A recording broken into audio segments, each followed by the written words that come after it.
Now, important topics, that is plus 2 economics in there. ആദ്യത്തെ 3 chapter ആണ് നമുക്കുള്ളത്. അതിൽ important chapter wise important topics ആണ് പറയാൻ പോകുന്നത്.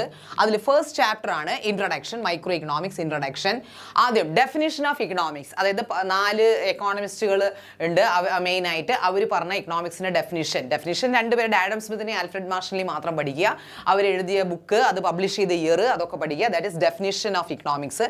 അത് കഴിഞ്ഞിട്ട് പിന്നെയുള്ളത് central or basic problems of an economy, what to produce, how to produce, ഹൂം to produce. അത് വളരെ ഇമ്പോർട്ടൻ്റ് ആണ്.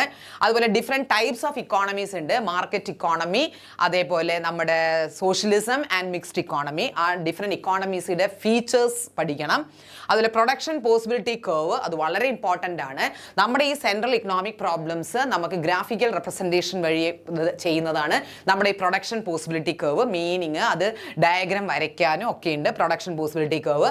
പിന്നെ distinguish between micro economics and macro economics. Micro ഇക്കണോമിക്സിനെയും മാക്രോ ഇക്കണോമിക്സും തമ്മിലുള്ള വ്യത്യാസങ്ങൾ മിനിമം ഒരു 4 പോയിന്റ്സ് ഡിഫറൻസസ് പഠിച്ചു വയ്ക്കുക.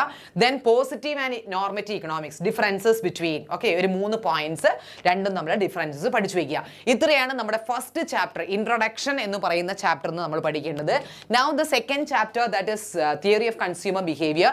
12 മാർക്കിന്റെ വെയിറ്റേജ് ഉള്ള വളരെ ഇമ്പോർട്ടൻറ്റ്, മൈക്രോ ഇക്കണോമിക്സിന്റെ വളരെ ഇമ്പോർട്ടൻ്റ് ആയിട്ടുള്ള ചാപ്റ്റർ ആണ് theory of consumer behavior. It's quite lengthy chapter actually. Now, ആദ്യം നമ്മൾ പഠിക്കേണ്ടത് what is meant by total utility. എന്താണ് utility, different types of utility എന്താണെന്ന് പഠിക്കണം. Cardinal and ordinal utility. പിന്നെ നമ്മൾ ടോട്ടൽ യൂട്ടിലിറ്റി, മാർജിനൽ യൂട്ടിലിറ്റി. ഇവിടെ ചിലപ്പം പ്രോബ്ലംസ് ബേസ്ഡ് ആയിരിക്കും ക്വസ്റ്റ്യൻ ഉണ്ടാവുക. കണ്ടുപിടിക്കാൻ ടോട്ടൽ മാർജിനൽ യൂട്ടിലിറ്റി കണ്ടുപിടിക്കാനുണ്ടാവും. ചിലപ്പോൾ റിലേഷൻഷിപ്പ് ആയിരിക്കും ചോദിക്കുക. അങ്ങനെ ഈ ഏരിയയിൽ നിന്ന് കുറച്ച് ഉണ്ടാവും. ഓക്കെ, റിലേഷൻഷിപ്പ് ആയിരിക്കും ചോദിക്കുക. പിന്നെ നമ്മൾ define what is low of diminishing marginal utility. അത് എസ്സേ ക്വസ്റ്റ്യൻ ഒന്നുമല്ല. എന്താണ് law of diminishing marginal utility എന്ന് പഠിക്കുക. പിന്നെ ഉള്ളത് വളരെ ഇമ്പോർട്ടൻ്റ് ആയിട്ടുള്ള ഒന്നാണ് ഇൻഡിഫറൻസ് കർവും അതിൻ്റെ പ്രോപ്പർട്ടീസ് അല്ലെങ്കിൽ അതിൻ്റെ ഫീച്ചേഴ്സ്. 4 മാർക്കിൻ്റെ ഒരു ചോദ്യമാണ്. അതിൻ്റെ ഡയഗ്രാം വരയ്ക്കുക ഇൻഡിഫറൻസ് കർവിൻ്റെ. പിന്നത്തെയാണ് ബഡ്ജറ്റ് ലൈൻ. ഈ ബഡ്ജറ്റ് ലൈൻ എന്ന് പറയുമ്പോൾ നമുക്കതിൽ എസ്സേ ക്വസ്റ്റ്യൻ വരെ വരുന്ന ഒരു ക്വസ്റ്റ്യൻ ഇതാണ് ബഡ്ജറ്റ് ലൈന്. മീനിങ്, ബഡ്ജറ്റ് ലൈനിൻ്റെ മീനിങ് പഠിക്കണം, അതിൻ്റെ ഫോർമുല പഠിക്കണം. അങ്ങനെ കുറച്ച് എന്താ പറയുക, അതിൻ്റെ ചേഞ്ചസ്, അതിൻ്റെ അതൊക്കെ കാണാനുണ്ട്. ബഡ്ജറ്റ് ലൈൻ എന്ന് പറയുമ്പോൾ കുറച്ചും കൂടെ ആ ഒരു ടോപ്പിക്ക് വളരെ കുറച്ചും കൂടെ ആഴത്തിൽ നമ്മൾ പഠിക്കേണ്ടതാണ്. പിന്നെ മീനിങ് ഓഫ് ബഡ്ജറ്റ് കൺസ്ട്രെയിൻറ്റ് പഠിക്കണം. അതേപോലെ ബഡ്ജറ്റ് ലൈൻ ചേഞ്ച് ചെയ്യാനുള്ള കാരണം 2 എണ്ണമാണെന്നും പ്രൈസാണ്, ഇൻകം ആണെന്നുള്ളത് പഠിക്കുക. അത് ഡയഗ്രമാറ്റിക്കലി തന്നെ ചിലപ്പോൾ നമ്മൾ അതിനെ റെപ്രസെൻറ്റ് ചെയ്യേണ്ടി വരും. പിന്നെ consumer equilibrium or consumer optimal choice വളരെ വളരെ ഇമ്പോർട്ടൻ്റ് ആണ്. ഇൻഡിഫറൻസ് കർവും ബഡ്ജറ്റ് ലൈനും പഠിച്ചു കഴിഞ്ഞാൽ പിന്നെ നമ്മൾ അത് രണ്ടും കൂടെ വെച്ച് അതിൻ്റെ കോമ്പിനേഷനാണ് ശരിക്കും ഈ കൺസ്യൂമർ ഈക്വിലിബ്രിയം. അത് 3 മാർക്കിന് ഒക്കെ ചോദിക്കും. ചിലപ്പം ക്ലബ് ചെയ്തിട്ട്, അതായത് ബഡ്ജറ്റ് ലൈനും കൺസ്യൂമർ ഈക്വിലിബ്രിയം കൂടെ ക്ലബ് ചെയ്തിട്ട് ചിലപ്പം അത് 8 മാർക്കിന് എസ്സേ ക്വസ്റ്റ്യനും വരെ അത് ചോദിക്കാറുണ്ട്. പിന്നെയുള്ളത് നമ്മുടെ ഡിമാൻഡ്. എന്താണ് ഡിമാൻഡ്, ഡിമാൻഡിനെ എഫക്റ്റ് ചെയ്യുന്ന വേരിയസ് ഫാക്ടേഴ്സ് എന്താണ്, പിന്നെ ലോ ഓഫ് ഡിമാൻഡ് എന്താണെന്നും ഡിമാൻഡ് ഷെഡ്യൂൾ എഴുതാനും അതേപോലെ ആ ഷെഡ്യൂളിനെ ബേസ് ചെയ്തിട്ട് ഡിമാൻഡ് കർവ് വരയ്ക്കാനും പരീക്ഷയ്ക്ക് ചോദിക്കാറുണ്ട്. പിന്നെയുള്ളത് ഡെഫിനിഷൻ ഓഫ് മാർക്കറ്റ് ഡിമാൻഡാണ്. എന്താണ് മാർക്കറ്റ് ഡിമാൻഡ്, മാർക്കറ്റ് ഡിമാൻഡ് കണ്ടുപിടിക്കാനുണ്ടാവും. ഇതിൽ പ്രോബ്ലംസ് നമുക്ക് പ്രതീക്ഷിക്കാം.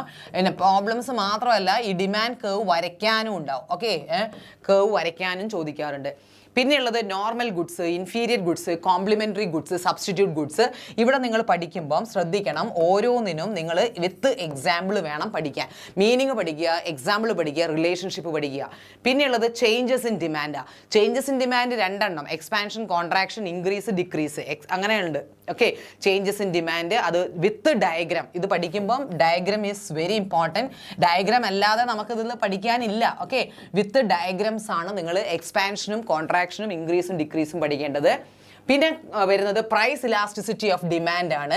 ഇവിടെ മക്കളെ പ്രോബ്ലംസ് ഉണ്ട്, അതേപോലെ ടൈപ്സ് ഉണ്ട്, എല്ലാം പഠിക്കണം. 5 ടൈപ്സ് ഇലാസ്റ്റിസിറ്റി ഉണ്ടെന്ന് ഡീറ്റെയിൽ ആയിട്ട് പഠിക്കേണ്ട ഒരു സംഭവമാണ് ഈ പ്രൈസ് ഇലാസ്റ്റിസിറ്റി എന്ന് പറയുന്നത്. പിന്നെയുള്ള നമ്മുടെ ലാസ്റ്റ് ടോപ്പിക് എന്ന് പറയുന്നത് മെത്തേഡ്സ് ഓഫ് മെഷറിംഗ് പ്രൈസ് ഇലാസ്റ്റിസിറ്റിയാണ്. അതായത് പ്രൈസ് ഇലാസ്റ്റിസിറ്റി നമ്മൾക്ക് എങ്ങനെ മെഷർ ചെയ്യാം എന്നാണ്. അതിന് നമ്മൾ 3 മെത്തേഡാണ് ഉപയോഗിക്കുന്നത്. അപ്പോൾ ഈ 3 മെത്തേഡിൽ ഇവിടെ നമ്മൾ ഒരു ഫോർമുല എഴുതി നമ്മൾ എന്ത് ചെയ്യാൻ പഠിക്കും, പ്രോബ്ലംസ്. ഓക്കെ, പ്രോബ്ലംസ് പഠിക്കും. പിന്നെ ഇതൊക്കെ എന്താ, ഇത് നമ്മൾ ഗ്രാഫ് വെച്ചിട്ടാണ് പഠിക്കുന്നത്. ഇത് നമ്മൾ എന്ത് വെച്ച് പഠിക്കണം, ടേബിൾ വെച്ച് പഠിക്കണം. അപ്പോൾ ഇത്രയും നമ്മൾ സെക്കൻഡ് ചാപ്റ്ററിൽ പഠിക്കണം. സെക്കൻഡ് ചാപ്റ്റർ കുറച്ചും കൂടെ കണ്ടന്റ് ഉള്ള, ഡെപ്ത് ഉള്ള ചാപ്റ്റർ ആണ്. അതുകൊണ്ട് ഡീറ്റെയിൽ ആയിട്ട് തന്നെ ഈ സെക്കൻഡ് ചാപ്റ്റർ പഠിക്കണം. പിന്നെ വരുന്നത് നമ്മുടെ മൂന്നാമത്തെ ചാപ്റ്ററാണ് പ്രൊഡക്ഷൻ ആൻഡ് കോസ്റ്റ്. അതിൽ ആദ്യം തന്നെ മീനിങ് ഓഫ് പ്രൊഡക്ഷൻ ഫംഗ്ഷൻ, ഇതിൻ്റെ രണ്ടിൻ്റെയും മീനിങ് നിങ്ങൾ പഠിച്ചു വെക്കണം. പ്രൊഡക്ഷൻ ഫംഗ്ഷൻ, അതേപോലെ ഷോർട്ട് റൺ പ്രൊഡക്ഷൻ ഫംഗ്ഷൻ എന്താണ്, ലോങ് റൺ പ്രൊഡക്ഷൻ ഫംഗ്ഷൻ എന്താണ്, അതിൻ്റെ ഡിഫറൻസസ് നിങ്ങൾ പഠിച്ചു വെക്കുക. പിന്നെയുള്ളത് ഇവിടെ വരാൻ പോകുന്ന ചാൻസ് ഒരു 8 മാർക്കിൻ്റെ എസ്സേ ക്വസ്റ്റ്യൻ ഇവിടെ ചിലപ്പം ചാൻസ് ഉണ്ടാവും. ലോ ഓഫ് വേരിയബിൾ പ്രപ്പോർഷൻ, ഇതൊരു ഷോർട്ട് റൺ പ്രൊഡക്ഷൻ ഫംഗ്ഷൻ ആണ്. അതിന് 3 സ്റ്റേജസ് വിത്ത് ഡയഗ്രാം. ഓക്കെ, വിത്ത് ഡയഗ്രാം ആണ് പരീക്ഷയ്ക്ക് ചോദിക്കാറ്. അതിന് ഡയഗ്രാം വരയ്ക്കണം, അതിൻ്റെ ഫീച്ചേഴ്സ് ഒക്കെ എഴുതണം. പിന്നെ റിട്ടേൺ ടു സ്കെയിൽ, നമ്മുടെ ലോങ് റൺ പ്രൊഡക്ഷൻ ആണ് നമ്മുടെ റിട്ടേൺ ടു സ്കെയിൽ, അതിൻ്റെ 3 സ്റ്റേജസ് പഠിക്കുക. പിന്നെ കോബ് ഡഗ്ലസ് പ്രൊഡക്ഷൻ ഫംഗ്ഷൻ, ഇവിടെ നമുക്ക് പ്രോബ്ലംസ് നമുക്ക് ചോദിക്കാൻ ചാൻസ് ഉണ്ട്. കോബ് ഡഗ്ലസ് പ്രൊഡക്ഷൻ ഫംഗ്ഷൻ ഒരു പ്രൊഡക്ഷൻ ഫംഗ്ഷൻ തരും, അതിൽ നമ്മൾ വാല്യൂസ് സബ്സ്റ്റിറ്റ്യൂട്ട് ചെയ്ത് നമ്മൾ കാണണം. പിന്നെയുള്ളത് ഷോർട്ട് റൺ കോസ്റ്റുകളാണ്. ഇത്രയും ഷോർട്ട് റൺ കോസ്റ്റുകൾ നമ്മൾ പഠിക്കണം. TFC, TVC, TC, AFC, AVC, MC, AC. ഇവിടെ മക്കളെ 8 മാർക്കിൻ്റെ എസ്സേ ക്വസ്റ്റ്യൻ ചാൻസ് ഉണ്ട്. അതായത് ഇത് ഓരോന്നിൻ്റെയും ഫോർമുലാസ് പഠിച്ചു വെക്കുക, എന്നിട്ട് ടേബിൾ ഫില്ല് ചെയ്യാനാണ് ചോദിക്കാറ്. അപ്പോൾ ഇതൊക്കെയാണ് ഷോർട്ട് റൺ കോസ്റ്റുകൾ എന്ന് ഓർമ്മ വരിക, ഇതിൻ്റെ ഫോർമുലാസ് ഒക്കെ പഠിച്ചു വയ്ക്കുക. അതേപോലെ ഫിക്സഡ് കോസ്റ്റും വേരിയബിൾ കോസ്റ്റും നമ്മളെ ഡിഫറൻസസ് എന്താണെന്നും ഓർത്ത് വയ്ക്കുക. Now comes the relationship between MC and AC. ഇതിൽ ഇതോ ഏതെങ്കിലും ഒരു റിലേഷൻഷിപ്പ് പരീക്ഷയ്ക്ക് സ്ഥിരം ചോദിക്കുന്നതാണ്. മിനിമം ഒരു 3 റിലേഷൻഷിപ്പ് പഠിച്ചു വയ്ക്കുക. റിലേഷൻഷിപ്പ് ബിറ്റ്വീൻ AC MC ഉണ്ടാവും, AVC MC ഉണ്ടാവും, അത് പഠിച്ചു വയ്ക്കുക. പിന്നെ ഉള്ളത് നമ്മുടെ ലോങ് റൺ കോസ്റ്റ് ആണ്, അത് LRACയും LRMC ആണ്. അവിടെയും നിങ്ങൾ പഠിക്കേണ്ടത് റിലേഷൻഷിപ്പാണ്. അപ്പോൾ ഈ ഭാഗത്തു നിന്നൊക്കെ നമ്മൾ റിലേഷൻഷിപ്പ് പ്രതീക്ഷിച്ചിട്ട് വേണം പോകാൻ.